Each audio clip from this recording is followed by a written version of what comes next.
Power in the age of algorithms belongs not to the most creative, but to the one who masters control over perception and bends attention into obedience. For creativity without control is like a flame in the wind, burning brightly for a moment only to vanish without leaving a trace, while control ensures that the flame becomes an eternal fire that others cannot extinguish. And the influencer who built a billion-dollar empire did not do so by chasing fleeting sparks, but by constructing a system where perception itself became the weapon, the shield, and the crown. In every era, those who understood how to govern perception have ruled, and in the modern digital court, the algorithm has become both kingmaker and executioner, deciding who will be seen and who will be erased. Yet it does not operate on fairness or justice. It operates on patterns, on loyalty, on relentless feeding of content, and the one who can dominate its invisible laws becomes untouchable. Creativity alone is chaos, 1,000 voices shouting into the void. But control turns chaos into order, and the influencer understood this lesson as deeply as a prince would understand the importance of military discipline in Machiavelli's Florence. To appear authentic while secretly orchestrating every move is the essence of power. For audiences crave truth, yet they do not wish to face its harshness. They want the illusion of intimacy, the performance of vulnerability, and the influencer delivered this performance with surgical precision, calculating every post as a strike on the battlefield of attention, where every like, every share, every comment became not mere engagement, but a signal of obedience, a pledge of loyalty to the cult of the algorithm. This empire was not built on chance, nor was it built on the naive hope that good content would rise on its own.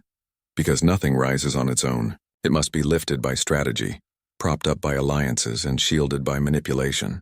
Just as Machiavelli counseled that a ruler must learn how not to be good, the influencer learned to discard the morality of the crowd in favor of the morality of power, to manipulate statistics, to buy engagement when necessary, to stage events that looked spontaneous, to craft scandals that seemed accidental, but were perfectly timed to dominate cycles of attention.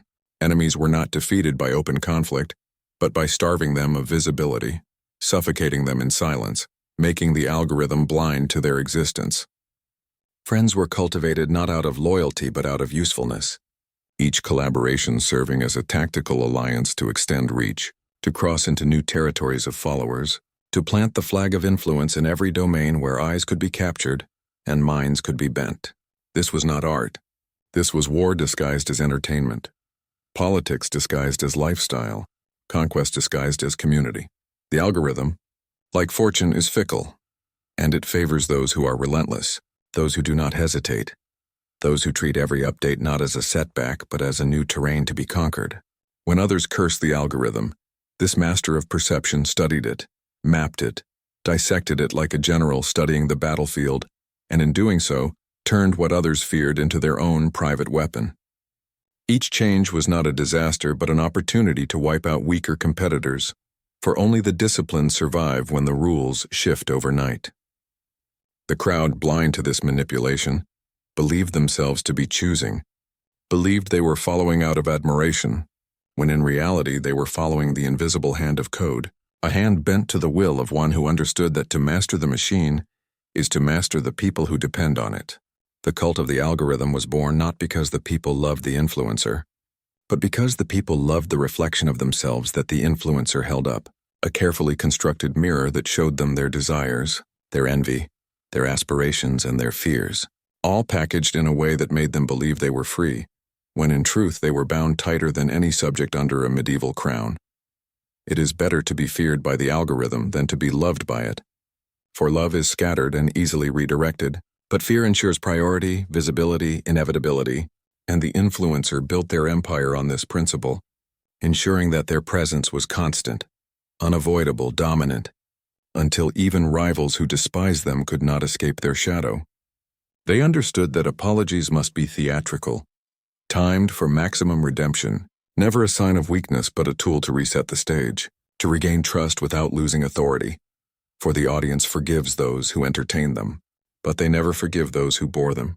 Scandals became weapons, deployed as controlled fires to purge weakness, to distract from rivals, to reset narratives in their favor. And every rise, every fall, every dramatic return was part of a cycle engineered with the precision of a ruler staging festivals to keep the citizens distracted while consolidating power in the palace.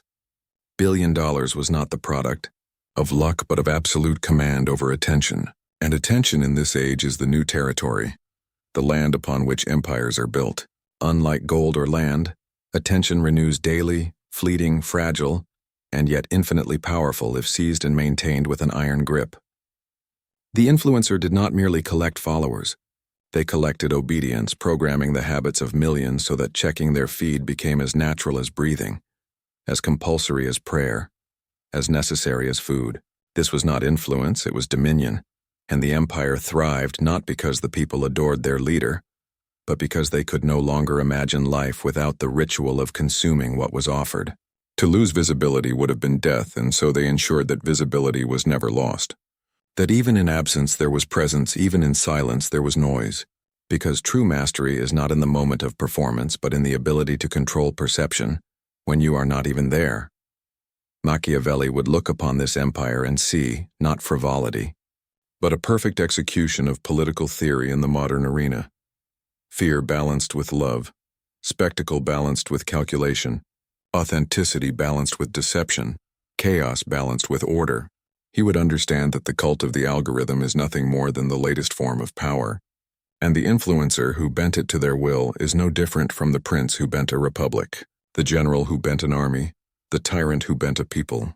What matters is not virtue but effectiveness, not sincerity but survival, not fairness but dominance. And in this truth lies the real lesson of empire. Those who master perception rule, and those who merely create are ruled. The billion-dollar empire is thus not a miracle, not a story of luck, but the logical outcome of ruthless discipline, endless calculation, and total control. The influencer did not wait for fortune to bless them. They seized fortune by the hair, just as Machiavelli commanded, and bent it to their will until fortune itself became their servant. To the crowd it appears as destiny. To the rivals it appears as unfairness. But to those who can see the machinery of power, it is simply mastery, the inevitable result of one who understood that in the age of algorithms, obedience is currency, perception is territory, and control is the crown that no one can take away.